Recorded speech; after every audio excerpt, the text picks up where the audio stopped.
So good morning everyone. So this is C S Anitya Saraf and आज हम लोग audit के पेपर का रिव्यू करने वाले हैं जो अभी पार्टिकुलरली सितंबर के एग्जाम्स के लिए आए हैं। लेट अस से कि इंस्टीट्यूट ने जो पेपर पूछा है वो किस तरीके से पूछा है, what the level of the paper is, right. What I believe, अगर आप मुझसे पूछोगे कि पेपर कैसा है तो आई बिलीव पेपर मॉडरेट है। मतलब पेपर वाज मॉडरेट, जैसा कि एक प्रोफेशनल एग्जाम में होना चाहिए। Not extremely easy and not tough. Paper tough तो बिल्कुल भी नहीं है, पेपर एक्सट्रीमली इजी है ये बोलना भी गलत है। कि अगेन कुछ क्वेश्चंस हैं जो अच्छे क्वेश्चंस हैं और जो बच्चे पढ़ के गए हैं उनका ऑडिट का एग्जाम अच्छा गया रहेगा। तो सबसे पहले अपन एमसीक्यू के डिस्कशन में आ रहे हैं एक बार कि एमसीक्यूज क्या क्या पूछे हैं, क्या क्या आंसर्स हैं। एंड अगेन एमसीक्यू के शीट में जो भी बच्चे अपने क्वेश्चन पेपर्स यूज कर रहे हैं तो हर किसी के शीट में आपको जो क्वेश्चन नंबर्स है वो आगे पीछे मिलेगा, क्वेश्चंस आगे पीछे मिलेगा, क्वेश्चन नंबर्स आगे पीछे मिलेगा, बिकॉज इंस्टीट्यूट वहां पे सीक्वेंसिंग चेंज कर देता है। ठीक है, तो वो चीज का आप ध्यान रखना।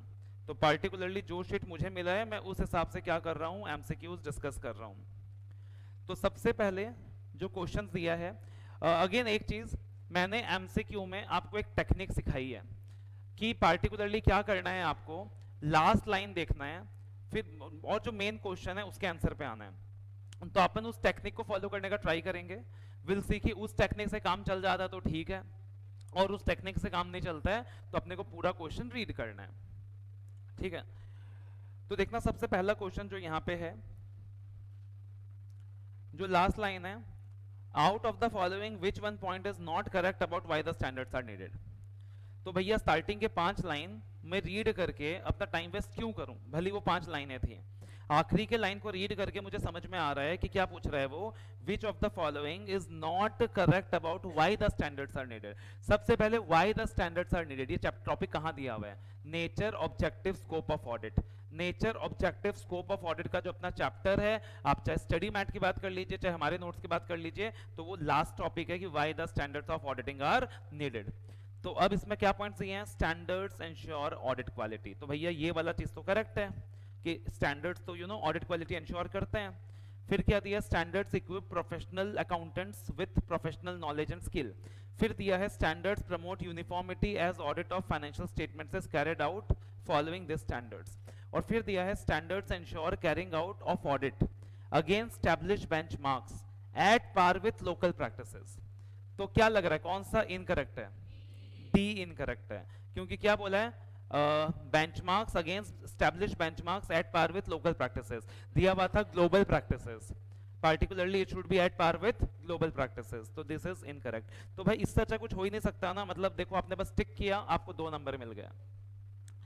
उसके बाद अगला क्वेश्चन दिया हुआ है, R D B and company, again last line देखते हैं भाई पहले, as per SA 300 description of which of the following is not a part of development of audit plan.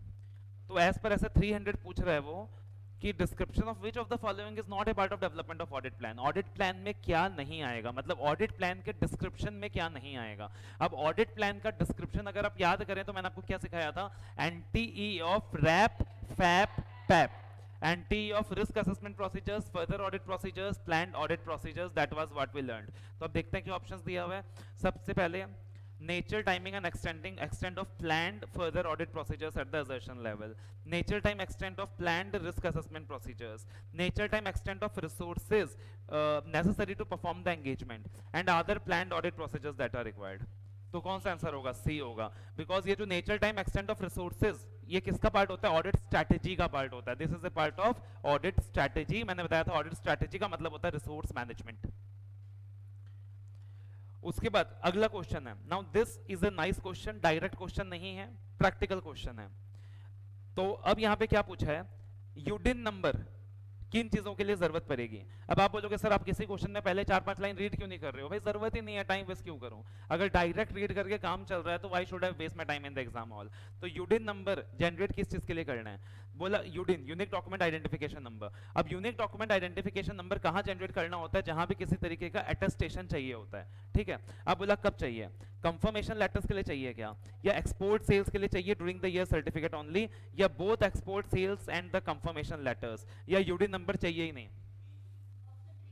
Option B, जिनको बी लग रहा है वो सही है, export sales because attestation required है, सर्टिफिकेट इशू करना पड़ता है। कंफर्मेशन लेटर्स तो नॉर्मल कंफर्मेशन लेटर्स है, वो कोई अटेस्टेशन थोड़ी ना है।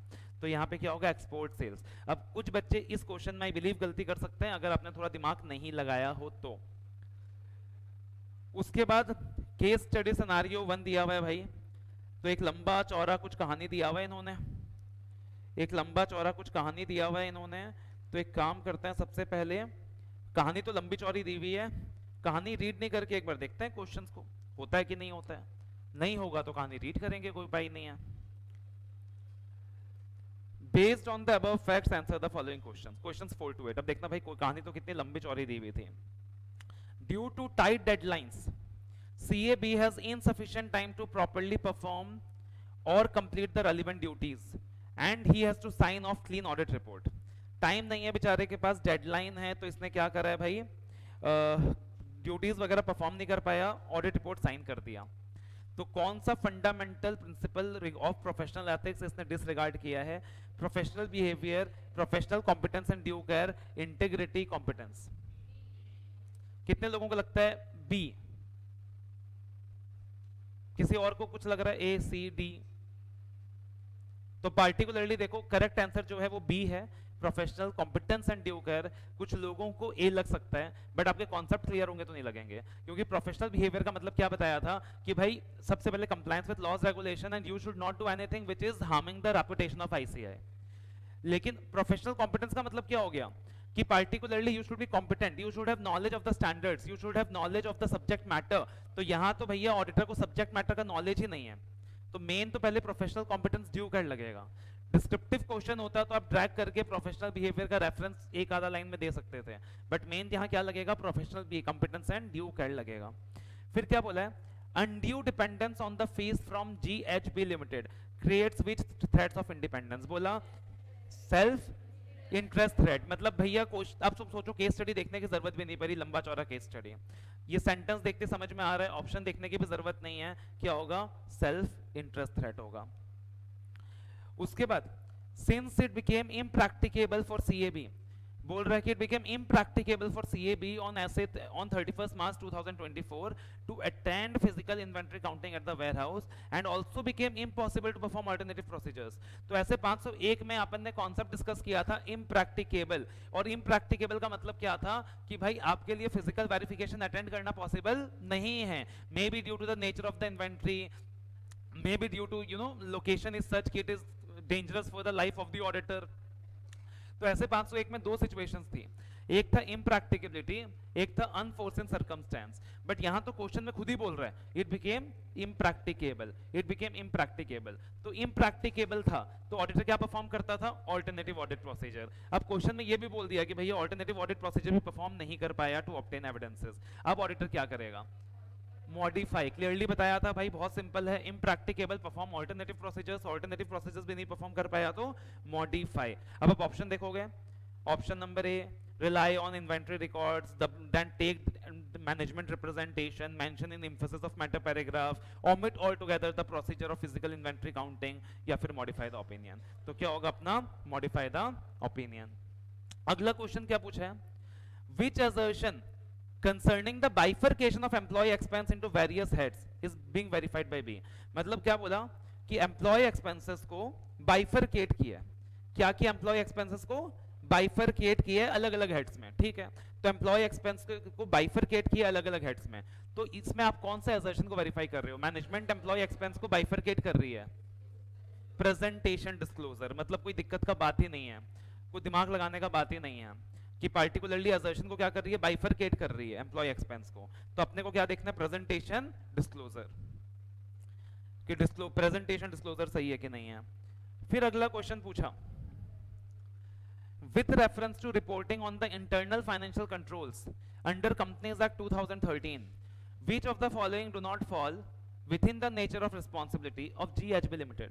तो आपको याद है रिस्क असेसमेंट इंटरनल कंट्रोल के चैप्टर में अपने बुक में आखिरी में एक बॉक्स बना हुआ है और दिया हुआ है वहां पे कि इंटरनल फाइनेंशियल कंट्रोल्स का जिक्र कंपनीज एक्ट में अलग अलग जगह किया हुआ है, एंड वहां पे अपन ने बताया था कि इंटरनल फाइनेंशियल कंट्रोल्स का जिक्र जो है वो कंपनीज एक्ट में कहां कहां किया हुआ है। तो एक जैसे वहां डायरेक्टर रिस्पॉन्सिबिलिटी स्टेटमेंट का था कि सेक्शन 134 के अंदर डायरेक्टर रिस्पॉन्सिबिलिटी स्टेटमेंट में डायरेक्टर्स जिम्मेदारी अंडरटेक करते हैं आईएफसी के लिए, एक ऑडिट कमेटी वाला पॉइंट था, एक ऑडिट कमेटी वाला पॉइंट था, एक इंडिपेंडेंट डायरेक्टर्स वाला पॉइंट था, एक अपना इंडिपेंडेंट डायरेक्टर्स वाला पॉइंट था, ठीक है। तो वो सारी चीजें थी वहां पे। अब यहां पे क्या पूछा, विथ रेफरेंस टू रिपोर्टिंग कौन सा nature of responsibility of GHB limited में नहीं आएगा, मतलब कौन सी कंपनी की जिम्मेदारी नहीं है चारों में से। पहला, director responsibility statement to state that the directors has laid down internal financial controls to be followed by the company and that such internal financial controls are adequate and were operating effectively। ये responsibility में आता है कि नहीं आता है? आता है। सेक्शन 134 अगर लॉ की भी बात करें, ऑडिट आपने नहीं भी पढ़ रखा है किसी ने, तो सेक्शन 134 DRS उसके अंदर देना होता है। फिर क्या बोला, in accordance with terms of reference specified in writing by the board act of every audit committee to include evaluation of internal financial controls and risk management system. तो बताया था सेक्शन 177 ऑडिट कमेटी का function होता है internal financial controls को evaluate करना, risk management function को evaluate करना। तो ये भी मतलब कोई दिक्कत की बात नहीं है। फिर क्या बोला, board of directors have to appoint an expert to state that internal financial controls are commensurate with the size and entity. अब यहाँ पे board of directors may have to expert appoint, expert नहीं बोला, मे हैव टू अपॉइंट बोलते तो फिर भी समझ में आता कि हाँ भाई बीओडी को एक्सपर्ट की जरूरत पड़ सकती है। यहाँ तो बोल रहा है कि बीओडी को एक्सपर्ट अपॉइंट करना पड़ेगा, तो भैया ऐसा तो कोई रिक्वायरमेंट नहीं है। तो पता चल रहा है कि आंसर यही होने वाला है। बाकी एक बार लास्ट ऑप्शन भी देख लेते हैं।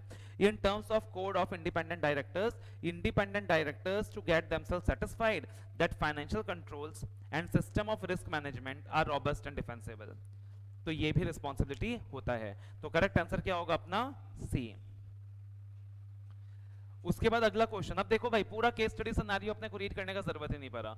काफी बच्चे ऐसे होंगे जो 10-15 मिनट वेस्ट कर रहे होंगे सिर्फ उस केस स्टडी को रीड करने में, जबकि उसको रीड करने का जरूरत ही नहीं था। केस स्टडी सिनेरियो 2 वापस से पता नहीं क्या लंबा चौड़ा कहानी दिया हुआ है यहाँ पे। पहले देखते हैं क्वेश्चंस में डायरेक्टली जाके। Which of the following need not be included by the audit team as a part of audit documentation during handling of their respective assignments? बोला आप ऐसे 230 के हिसाब से क्या करते हो, डॉक्यूमेंटेशन करते हो। इन चारों में से डॉक्यूमेंटेशन क्या करने की जरूरत नहीं है, ठीक है, थोड़ा दिमाग लगाना पड़ेगा। पहला दिया है ड्राफ्ट ऑडिट एंगेजमेंट लेटर, दूसरा दिया हुआ है significant and specific contracts and agreements, तीसरा दिया हुआ है समरीज ऑफ सिग्निफिकेंट मैटर्स और चौथा दिया चेकलिस्ट। तो ये चार चीजें दी हैं। तो दिमाग लगाओ कि ऑडिट डॉक्यूमेंटेशन में क्या नहीं आएगा। याद करो एग्जांपल्स ऑफ ऑडिट डॉक्यूमेंटेशन देखा था। एग्जांपल्स ऑफ ऑडिट डॉक्यूमेंटेशन जब देखा था तो चेकलिस्ट और सिग्निफिकेंट ऑफ समरी मैटर्स तो उसी में एग्जांपल्स दिए हुए हैं। चेकलिस्ट और समरी ऑफ सिग्निफिकेंट मैटर्स तो उसी में एग्जांपल्स दिया हुआ है कि examples of audit documentation, SA 230 का first topic meaning of audit documentation, examples of audit documentation. उसके बाद बचे दो points A and B, draft audit engagement letter या significant and specific contracts and agreements. अब देखो भाई सब चीज जरूरी नहीं है तुमको स्पेसिफिकली आता भी हो, दिमाग लगाओगे तो बी पॉइंट में क्या दिया सबसे पहले, significant and specific contracts agreements. भाई अगर तुमको कोई सिग्निफिकेंट कॉन्ट्रैक्ट मिलेगा, तुमको कोई सिग्निफिकेंट इनवॉइस वगैरह मिलेगा, तुम डॉक्यूमेंट करोगे कि नहीं करोगे, करोगे। और पॉइंट ए में क्या दिया है, draft audit engagement letter, final audit engagement letter नहीं ड्राफ्ट। अरे भैया मैं ड्राफ्ट का क्या करूं डॉक्यूमेंट करके, मुझे तो फाइनल वर्जन डॉक्यूमेंट करना है ना। तो क्या नहीं आएगा, ए नहीं आएगा।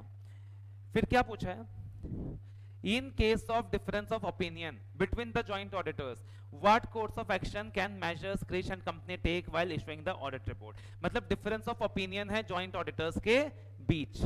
तो भाई अगर डिफरेंस ऑफ ओपिनियन होता था जॉइंट ऑडिटर्स के बीच ऐसे 299, क्या कॉन्सेप्ट आपने डिस्कस किया था, सेपरेट ऑडिट रिपोर्ट, कि दोनों जॉइंट ऑडिटर्स अलग अलग ऑडिट रिपोर्ट क्या कर सकते हैं, इश्यू कर सकते हैं। और फिर एम्फेसिस ऑफ मैटर पैरा में रेफरेंस देंगे कि दूसरे ऑडिटर का अलग ओपिनियन है। ये अपन ने डिस्कस किया था। देखते हैं ऑप्शंस में क्या क्या दिया है। They will have to agree with the opinion formed by the majority auditors, but they can mention their view in the emphasis of meta paragraph.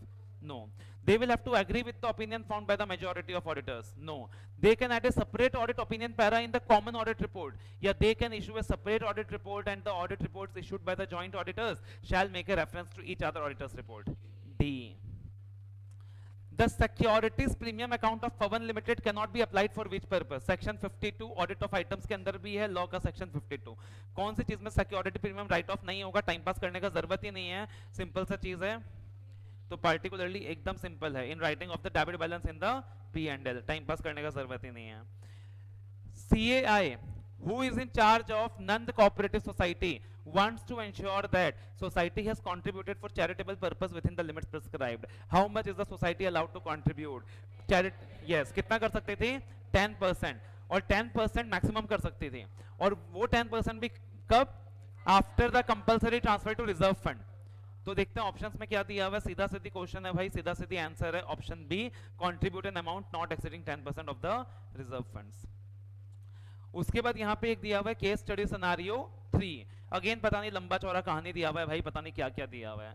अब मैं फिर से बता रहा हूँ, 90% बच्चे तो ये दो केस स्टडी सिनेरियोज में 20-25 मिनट कहानी रीड करके, चीजें रिकॉल करके रीड करते वक्त अपना दिमाग टाइम वेस्ट कर चुके होंगे।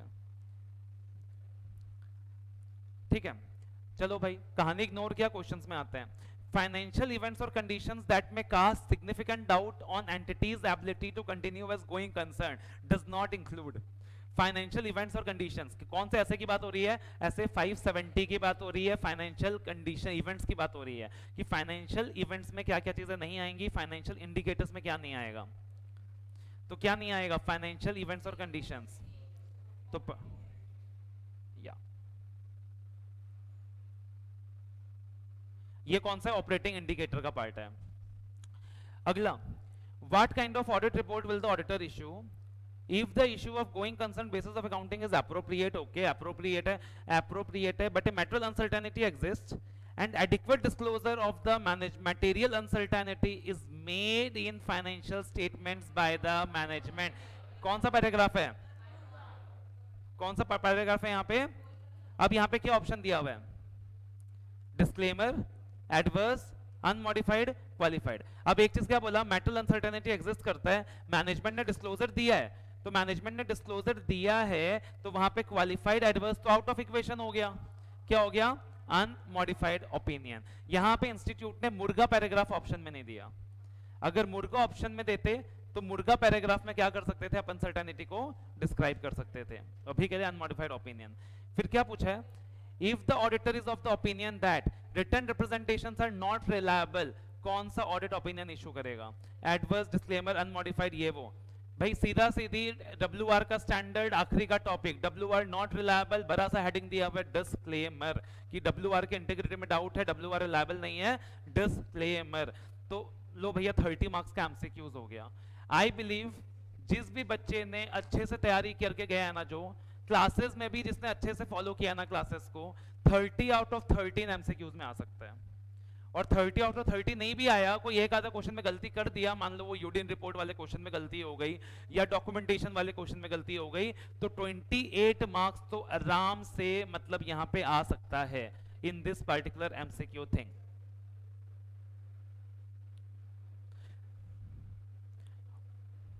और वो जो टेक्निक मैंने आपको सिखाया था, उस टेक्निक को फॉलो करके आप टाइम उतना बचा लोगे कि 30 नंबर, प्रैक्टिकली 30 नंबर सॉल्व करने में आपको मैक्सिमम 15 मिनट लगेगा या 20 मिनट लगेगा, अगर आपने वो टेक्निक फॉलो किया है। अगर आप वो क्वेश्चंस में उलझ गए हो फिर तो आपने 40-45 मिनट लगा दिए होंगे इसमें। अब यहाँ डिस्क्रिप्टिव क्वेश्चंस पे आते हैं, ठीक है। तो सबसे पहले दिया हुआ है डिस्क्रिप्टिव क्वेश्चंस में, CA Rashmi is the auditor of ABC Limited for the financial year ending 31st March 2024. Okay. Audit report for the year was signed by her on 19th of April 2024. Audit report sign किया, ठीक है। On 25th of April 2024, company received a communication from central government that an incentive amount of 5 CR pertaining to financial year 2023 was approved. मतलब 25 अप्रैल 2024 को company को एक communication आ रहा है कि जो इंसेंटिव 5 करोड़ का बनता था पार्टिकुलरली वो अप्रूव हो गया है एंड कंपनी को पे कर दिया गया है before the end of year 2024। Financial statements of company अभी तक शेयर होल्डर्स को इशू नहीं हुए हैं, फाइनेंशियल स्टेटमेंट्स अभी तक शेयर होल्डर्स को इशू नहीं हुए हैं। अभी तक आपको क्वेश्चन रीड करके समझ में आ गया होगा कि ये सब्सिक्वेंट इवेंट्स ऐसे 560 का सवाल है। The board of directors wished to include the incentive amount in the financial statements and requested the auditor to issue a fresh report. तो ये जो क्वेश्चन ऐसे 560 सब्सिक्वेंट इवेंट्स का है, ऐसे 560 सब्सिक्वेंट इवेंट्स में टाइमलाइन दी हुई है जो बहुत इंपॉर्टेंट मार्क कराया हुआ है क्लास में, वेरी इंपॉर्टेंट में मार्क कराया हुआ है, 3 केसेस दिए हुए वहां पे। तो उसमें ये केस नंबर 2 का सवाल है, उसमें ये केस नंबर 2 का सवाल है, और यहाँ पे एज सच मॉडिफिकेशन के लायक कुछ नहीं है, क्योंकि बीओडी ने ऑलरेडी क्या किया है, उस चीज को इंक्लूड किया है इंसेंटिव अमाउंट को, और बीओडी ऑडिटर को भी रिक्वेस्ट कर रहा है कि आप क्या करो, ऑडिट रिपोर्ट फ्रेश इशू कर दो। तो एज सच मॉडिफिकेशन वगैरह कुछ नहीं है, बट वहां 3-4 पॉइंट्स दिए हुए हैं, तो वो 3-4 पॉइंट्स वगैरह आएंगे वहां पे। ऐसे 560 का सवाल है, एंड 560 में जो टाइमलाइन दिया हुआ है, उस टाइमलाइन में ये केस 2 का सवाल है। And again this was something that was marked important in the class as well. उसके बाद अगला है, auditors can not normally examine all the information available to them, as it would be impracticable to do so, and using audit sampling will provide valid conclusions. Sample should be selected, और rather मैं बताऊं, यहाँ भी same technique follow करो, क्यों time pass कर रहे हैं। लास्ट लाइन रीड करो पहले, लास्ट लाइन रीड करने से काम बन जाता है बहुत बार। Which sample method selection is used in the following 2 cases? Identify and explain. क्यों स्टार्टिंग की कहानी टाइम वेस्ट करें। पहला, auditor divided the trade receivables in 3 groups, balances above 20 lakhs, balances below 10 lakhs to 20 lakhs, balances below 10 lakhs. He selected stratified sampling, देख के पता चल रहा है stratified sampling. फिर auditor uses the sample of 50 consecutive checks to test whether the checks are block sampling. पहला sentence read करके समझ आ रहा है, 50 चेक्स को इकट्ठा एग्जामिन किया, ब्लॉक सैम्पलिंग। लेकिन क्वेश्चन देखिएगा 4 नंबर का है, तो क्वेश्चन 4 नंबर का है, तो बकायदा आपको क्या करना है, दोनों को थोड़ा थोड़ा एक्सप्लेन भी करना है। सुटेबल सैम्पलिंग आपने आइडेंटिफाई किया, एक नंबर मिल गया आपको, 2 नंबर, और 2 नंबर आपको मिलेगा उसको एक्सप्लेन करने का शॉर्ट में, ठीक है। उसके बाद PD and company chartered accountants were appointed as the stat auditors of MR Limited for the financial year 2023-24. MR Limited included the following clause in the appointment letter to the auditors. Auditors shall be held responsible for detection of frauds that may happen in the company during the financial year 2023-24. And the auditor objected to the inclusion of such a clause in the appointment letter, discussed in light of scope of audit. So, ऐसे 200 object, that is overall objective and scope of audit, ऐसे 200 overall objective and scope of audit, ठीक है। अब scope of audit के बारे में हमने कहां पढ़ा था, nature objective and scope of audit का जो चैप्टर है वहां पढ़ा था कि स्कोप ऑफ ऑडिट में क्या क्या आएगा, क्या क्या नहीं आएगा। तो स्कोप ऑफ ऑडिट में क्या क्या आता था, फाइनेंशियल स्टेटमेंट को एग्जामिन करना आता था, इंटरनल कंट्रोल्स देखने आते थे, डिस्क्लोजर्स वगैरह चेक करने आते थे, एस्टिमेट्स वगैरह देखने आते थे। और स्कोप में क्या क्या नहीं आता था, तो पहला पॉइंट था कि जो भी इन्वेस्टिगेशन वाले काम है वो नहीं आते थे, जैसे कि ऑथेंटिकेशन ऑफ डॉक्यूमेंट्स, तो जो भी इन्वेस्टिगेशन वाले काम है वो नहीं आते थे, ठीक है। और उसके बाद फिर वो स्कोप में दिया हुआ है कि और क्या क्या नहीं आता था, फिजिकल कंडीशन ऑफ एसेट वगैरह चेक करना नहीं आता था। तो यहाँ पे किसकी बात हो रही है, डिटेक्शन ऑफ फ्रॉड्स। तो detection of frauds, this is not the work of a auditor, this is the work of A investigator. ये इन्वेस्टिगेशन के स्कोप में आता है, ये ऑडिट के स्कोप में नहीं आता है। तो आपको कैसे लिखना है, ऐसे 200 के बारे में आप लिख सकते हैं, ओवरऑल ऑब्जेक्टिव ऑफ स्कोप के बारे में बता सकते हैं। फिर आप क्या कर सकते हो, आप एक्सप्लेन करें कि भाई पार्टिकुलरली स्कोप के अंदर क्या नहीं आएगा, तो इन्वेस्टिगेशन स्कोप ऑफ ऑडिट के अंदर नहीं आएगा। आप ये भी लिख सकते हो कि इन्वेस्टिगेशन जो पार्टिकुलरली फ्रॉड डिटेक्शन है ये इन्वेस्टिगेशन के स्कोप में आएगा, ऑडिटर के स्कोप में नहीं आएगा। और क्योंकि क्वेश्चन में पूछा है कि auditor objected to inclusion of such a clause in the appointment letter, तो अपॉइंटमेंट लेटर की बात ऐसे 210 में होती है, एंगेजमेंट लेटर की बात, तो आप ऐसे 210 का रेफरेंस भी लिख सकते हो कि at the time of issuing the engagement letter, appointment letter in SA 210, auditor is totally justified, the approach the contention of the auditor is totally justified and this clause will not be coming in the appointment letter. तो इस तरीके से अपन इसको क्या कर सकते हैं, लिख सकते हैं। अगला क्वेश्चन है, Measures PQ Limited has a turnover of 807 crores during the financial year 2023-24. It has outstanding dues towards goods and service tax of 10 lakhs since June 23. When inquired by the auditor, company's management informed him that they have filed an objection letter for the said demand with the GST authorities. However, no response is received from the GST department. State the reporting responsibility of auditor under para 3 clause 7. para 3 clause 7 clause number भी institute बता के दे रहा है कि clause number याद करने की जरूरत नहीं है, हम बता के दे रहे हैं तुमको para 3 है, clause 7 है। तो पार्टिकुलरली ये क्वेश्चन किस चीज के बारे में है, क्लॉज 7 स्टैट्यूटरी ड्यूज के बारे में है। उसमें दो चीजें आती थी, डिस्प्यूटेड अनडिस्प्यूटेड, ठीक है। अब यहाँ पे मैंने तुमको क्लैरिफिकेशन लिखाया था कि अगर कोई भी तुम रिप्लाई करते हो खाली नोटिस वगैरह का तो वो डिस्प्यूट नहीं होता है। तो यहाँ पे खाली पार्टिकुलरली एक रिप्लाई किया जा रहा है तो वो डिस्प्यूट नहीं है, अनडिस्प्यूटेड है। और अनडिस्प्यूटेड है तो ये देखना है कि 6 महीने से ज्यादा का एरियर्स है या नहीं है। तो आप देखोगे सिंस जून 23 आउटस्टैंडिंग है, मतलब 6 महीने से ज्यादा का एरियर्स है, तो वहां पे रिपोर्ट होगा। और अगेन क्लॉज नंबर तो इंस्टीट्यूट में लिख दिया, तो प्रेजेंटेशन अच्छा कैसे करना है उसके लिए मैंने जो तरीका सिखाया था आपको, that is as per clause number of para 3 of CARO 20 notified by CG under 143 subsection 11 और फिर क्लॉज नंबर 7 की बात, या एंड साथ में वो डेट वगैरह।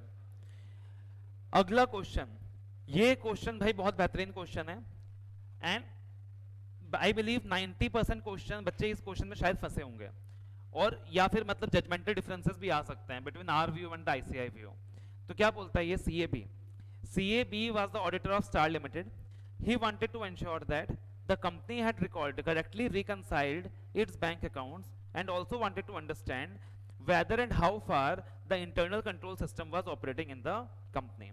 तो उसको इंश्योर करना है कि कंपनी ने रिकंसिलेशन अच्छे से किया है कि नहीं किया, और अंडरस्टैंड करना है कि how far the internal control system was operating in the company, what kind of test of controls was CAB performing and what are the other procedures that can be applied while undertaking test of controls.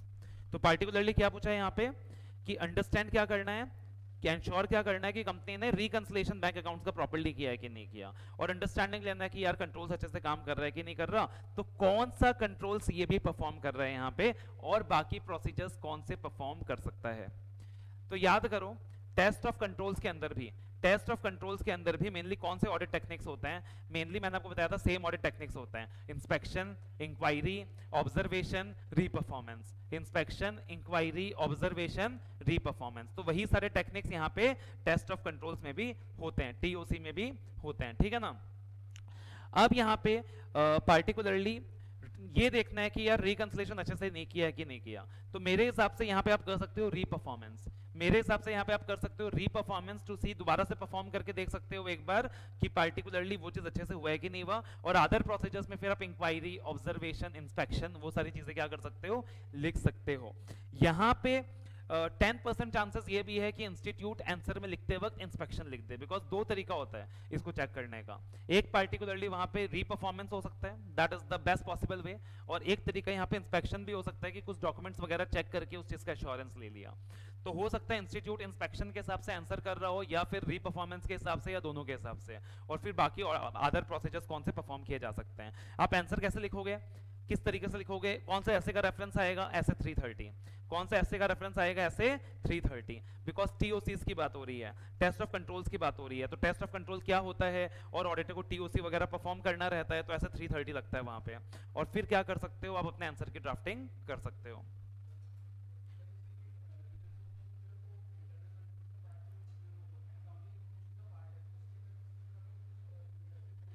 Reference चाहो तो आप लिख सकते हो as such, ऐसा नहीं है कि लिख नहीं सकते हो, बट अगेन डिपेंड करता है कि इंस्टीट्यूट, अब ये जो है एक सब्जेक्टिव क्वेश्चन है, तो इंस्टीट्यूट अपने सजेस्टेड में क्या लिख रहा है, वी कैन नॉट जज दैट। नॉर्मली आप टेस्ट ऑफ कंट्रोल्स का मतलब के बारे में लिख सकते हो, और जो भी प्रोसीजर्स परफॉर्म किया जा सकता है उन सारी चीजों के बारे में लिख सकते हो। उसके बाद देखना अगला question, alpha limited has availed bank overdraft facility from A nationalised bank. Company received balance confirmation certificate from the bank overdraft as on 31st March 2024। तो दिया हुआ है कि bank overdraft balance as per bank certificate इतना है and overdraft as per ledger कितना है। तो एज ए ऑडिटर आप कैसे वेरीफाई करोगे borrowings from bank taken by alpha limited, तो आपको क्या करना है, बोरोइंग्स वेरीफाई करना है, मतलब एग्जिस्टेंस और कंप्लीटनेस का असर्शन वेरीफाई करना है, आपको बोरोइंग्स वेरीफाई करना है। तो वो जो बोरोइंग्स के असर्शन वाले पॉइंट है वो सारे आ जाएंगे कि आपको बोरोइंग्स वेरीफाई करनी है, उसके अंदर आपको जो भी शेड्यूल वगैरह है वो लेना है। उसमें एक पॉइंट का जिक्र यहाँ स्पेसिफिकली आएगा बाकी पॉइंट्स के साथ as a main discussion point, कि यहाँ पे जो कंफर्मेशन लिया है उसमें और कंपनी के कंफर्मेशन में डिफरेंस है, तो ऑडिटर रिकंसाइल करेगा डिफरेंस को, और उस डिफरेंस के बारे में इन्वेस्टिगेट करेगा, मैनेजमेंट से पूछेगा करेगा। तो वो एक पॉइंट जरूर आएगा स्पेसिफिकली, और उसके अलावा नॉर्मल जो पॉइंट्स आते हैं वो सारे पॉइंट्स यहाँ पे वाउचिंग वाले आ जाएंगे। अगला क्वेश्चन क्या है, Schedule 3 of the Companies Act 2013 prescribes disclosure of certain ratios as part of additional regulatory information. Mention any 3 ratios that should be disclosed along with the rules. तो additional regulatory information के अंदर schedule जो भी audit of items of financial statement के disclosures हैं, बहुत सारे disclosures थे, मैंने उसमें तुमको कुछ ही important mark कराए थे, ये उसी में से straight forward question है कि ratios का नाम बताना है खाली. उसमें ratios के नाम दिए हुए थे लगभग 8 रेशियोज के नाम दिए हुए थे, फिर दिया हुआ था कि न्यूमिनेटर डिनोमिनेटर को एक्सप्लेन करना है, और फिर दिया हुआ था कि 25% से ज्यादा चेंज है तो उसका रीजन बताना है. बट यहाँ कुछ नहीं पूछा, यहाँ खाली रेशियोज के बारे में बताने के लिए बोला है. अब मैं क्या एडवाइस करूंगा, वहां खाली रेशियोज का नाम दिया हुआ है, 3 रेशियोज पूछा है, तो अब आपको एग्जाम में क्या करना चाहिए, कोई 3 ऐसे रेशियोज चूज करने चाहिए जिसके बारे में आप एक लाइन एटलीस्ट क्या कर सकते हो, लिख सकते हो, कि एटलीस्ट वो 3 रेशियोज के साथ साथ आप क्या कर सकते हो, एक सेंटेंस वहां पे लिख सकते हो. उसके बाद अगला क्वेश्चन है, engagement partner of a firm of auditors is explaining to his audit team undergoing practical training the inter relationship between strategy and plan. तो discuss the points with the engagement partner will explain. तो clearly notes में लिखा है, class में लिखाया भी था, inter relationship between strategy and audit plan. वहां पे 3 पॉइंट्स हैं टेबुलर फॉर्म में बढ़िया से, ऐसे 300 का क्वेश्चन है कि पहले स्ट्रेटेजी बनेगा, फिर प्लान बनेगा, एक में चेंज आएगा तो दूसरे में चेंज आएगा, वो सारी चीजें. ठीक है. अगला, CA Amit is the auditor of Element Limited. While conducting the audit, he wanted to analyze the different components of internal control of company. Identify and explain which components of internal control he is trying to explain. 5 components थे internal control की, class में याद कराया था CA का aim. तो control environment था, control activities था, risk assessment procedures था, information था, monitoring था. अब पूछा है कि इन 2 cases में कौन सा component है. पहला, whether controls in LML Limited are operated as intended and they are modified as operating for change. तो क्या है ये, monitoring. क्या है particularly monitoring, कि monitor करना होता है कि controls are operating as intended. फिर क्या है, whether there exists proper segregation of duties in the company and the person responsible for recording is different from the person authorizing. ये क्या है, control activities. PIPS याद भी कराया था, PIPS that is performance processing, information system, और फिर physical reviews, segregation of duties, उसी के अंदर से है. अगला क्वेश्चन है, Measures PK and Company Chartered Accountants are the statutory auditors of JC Limited. CA Tarun, partner of Measures PK and Company, was entrusted to supervise and verify the inventory items as on 31st March 2024. During the process of verification, a large chunk of draft inventory sheets were accumulated, and then a final inventory sheet was prepared. Audit assistant has kept all these drafts and the final inventory sheet in the audit file. Is the approach of audit assistant correct? And which documents may not be included in the audit documentation? तो logical question है ऐसे 230 के ऊपर. क्या बोला यहाँ पे कि पार्टिकुलरली क्या किया था, large chunks of draft inventory sheets accumulate कर लिए थे, फिर फाइनल इन्वेंटरी शीट क्या किया था, एक्युमुलेट किया, प्रिपेयर किया था, और बोला ये सारा कुछ ही ऑडिट फाइल में डाल दिया है. लेकिन अब लॉजिकली अगर फाइनल इन्वेंटरी शीट अवेलेबल है तो जो ड्राफ्ट इन्वेंटरी शीट है उसको डॉक्यूमेंटेशन में डालने की कोई जरूरत नहीं है, अपने को डुप्लीकेशन नहीं चाहिए, तो वो चीज यहाँ पे ऑडिट डॉक्यूमेंटेशन में नहीं आएगा. तो ऐसे 230 में ऑडिट डॉक्यूमेंटेशन में क्या आता है क्या नहीं आता है वो लिख देंगे, क्वेश्चन से कोरिलेट कर देंगे, और फिर बताएंगे कि ये जो ड्राफ्ट इन्वेंटरी शीट्स है वो यहाँ पे डॉक्यूमेंटेशन में नहीं आएगा. अगला क्वेश्चन है, स्ट्रेट फॉरवर्ड क्वेश्चन है ये, एनपीए क्लासिफिकेशन का. K Limited is availing cash credit limit of 25 CR from Element Bank Limited. The drawing power of the company ranges between 22 CR and 25 CR. The limit availed by the company remained less than 20 CR during all the days. मतलब कोई दिक्कत की बात नहीं है, limit हमेशा उससे कम ही था. Company has not deposited any amount in the cash credit account and there are no other credits in the account during the last 2 quarters. पिछले 2 क्वार्टर्स से क्या नहीं किया, कैश क्रेडिट अकाउंट में जमा नहीं किया, तो यानी कि वो आउट ऑफ ऑर्डर है, वो क्या है, एनपीए है. इंपॉर्टेंट मार्क कराया था बैंक ऑडिट के अंदर. अगला क्वेश्चन है, you are the statutory auditor of NP limited. Looking at the huge size of similar transactions, you directed your team members to use statistical sampling. One of the team members, Mr. Q, wants to select samples based on his personal experience and knowledge, as he is not aware of statistical sampling. You are required to explain to Mr. Q why the use of statistical sampling is more scientific, more appropriate. तो मतलब ऐसे 530 पहले statistical और उसके बारे में 2-2 line में बताना है, और फिर basically advantages of statistical sampling बताने हैं कि वो ज़्यादा ऑब्जेक्टिव है, वो ज़्यादा डिफेंसिबल है, कैलकुलेटेड रिस्क होता है, और सैंपल साइज पॉपुलेशन के साथ साथ सैंपल साइज इंक्रीज नहीं होता है. तो वो सारा कुछ यहाँ पे आ जाएगा. उसके बाद क्या क्वेश्चन है, अब देखना, EFG Limited has appointed Measures Eminent Company Chartered Accountants as the stat auditors for the year 24-25. CA and the engagement partner completed his risk assessment procedures. However, he is concerned about the management of human resources to be employed to conduct the audit. For his purpose, he wants to establish an overall audit strategy. मतलब ऐसा 300 का question है. Describe how the process of establishing overall audit strategy will assist him in managing deployment of his resources. तो audit strategy के जो 4 advantages हमने discuss किए थे बुक में, qualitative allocation of resources, quantitative allocation of resources, management कैसे होगा, DRS direction review supervision कैसे होगा, वो सारे points हैं. ऐसे 300 का reference आ जाएगा. अगला क्वेश्चन है, JB Limited has invested huge sums of money on establishment of new property, plant and equipment during the year under audit. They have incurred an amount of rupees 5,70,000 on dismantling of an old plant which has become obsolete, so that a new plant can be set up. The auditor is in the process of verifying the cost incurred towards addition of property, plant and equipment. What should be the accounting treatment of the amount spent on dismantling of old plant? Which elements of cost should be considered for valuing PPE? सीधा सीधी AS 10 का सवाल है. सीधा सीधी AS 10 का सवाल है. Audit of items of financial statement में भी दिया हुआ है. कौन सा elements PPE के अंदर आएगा, कौन सा नहीं आएगा, clear cut दिया हुआ है. तो डिसमेंटलिंग का जो कॉस्ट होता है कि अगर प्लांट ऑब्सलीट हो गया फिर सेट कर रहे हैं, तो वो जो कॉस्ट होता है वो उसमें आता है. तो 5,70,000 तो आएगा ही आएगा. 5,70,000 तो आएगा ही आएगा. तो इसका अकाउंटिंग ट्रीटमेंट ये है कि वो तो आएगा ही आएगा, और उसके अलावा और क्या क्या एलिमेंट्स ऑफ कॉस्ट आएंगे वो भी बता देना है. मतलब AS 10 का रेफरेंस दो और बढ़िया से AS 10 का रेफरेंस देके आंसर को लिख के आओ. उसके बाद अगला क्वेश्चन, CA आयुष. अब ये क्वेश्चन बहुत ही बढ़िया क्वेश्चन है भाई साहब, थोड़ा सा खेला है स्टूडेंट्स के साथ यहाँ पे. CA Ayush has recently qualified and has joined a CA firm. On going through various audit reports, he observed that different phrases were used to express unmodified opinion. On inquiring with a senior, he got to know all those phrases can be regarded as being equivalent. Which phrases are appropriate and which phrases are inappropriate? तो याद करो, मैंने drafting के लिए बहुत focus किया था कि ड्राफ्टिंग में एम्फोसिस करो.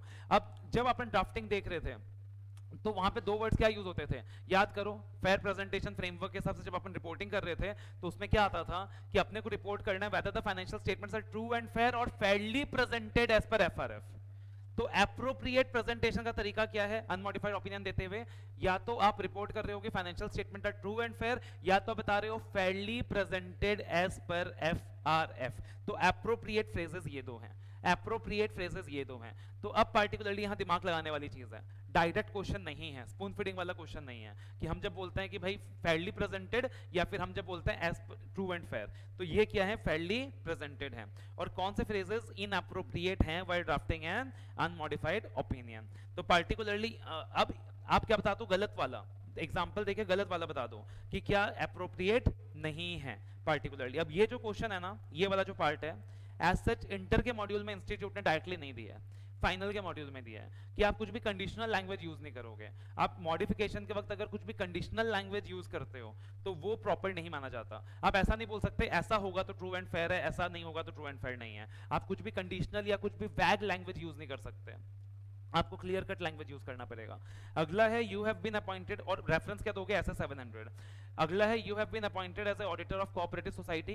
During the course of audit you have notice that some serious irregularities in the course of working.